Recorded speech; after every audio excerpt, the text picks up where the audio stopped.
شاعر الله خلي الذنوب صغيرها وكبيرها ذاك التقى أفرمي خلي الذنوب يعني وازي لبنا صغيرها وكبيرها بتشوكو قوري وازي لبنا ذاك التقى أو تقوايا واصنع كماش فوق أرض الشوك يحذر ما يرى واصنع كماش وابك وكو چون كسيك بسر زويكي دركابيا ببيك بتي ريكا چون ريكا آوا لغناح خود بپاريزا امرو گناح لزويكي دركابي بخوا زياتره لحمو لايك وغناحي قورو بچكروي تيكردين ابيت توش وكو كسيكي بيبتي چون بناوي او دركانا بيخات ابي وابي لا تحقرن صغيرة ملئ وغناحي بچوكا إن الجبال من الحصى چونك كيوكان لبردي بچوك بيكاتوا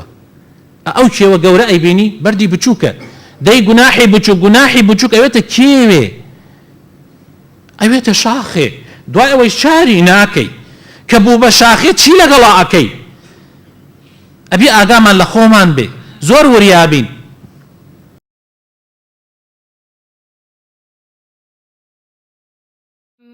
ألم تر كيف ضرب الله مثلا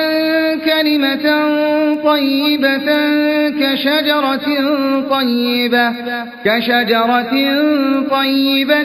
أصلها ثابت وفرعها في السماء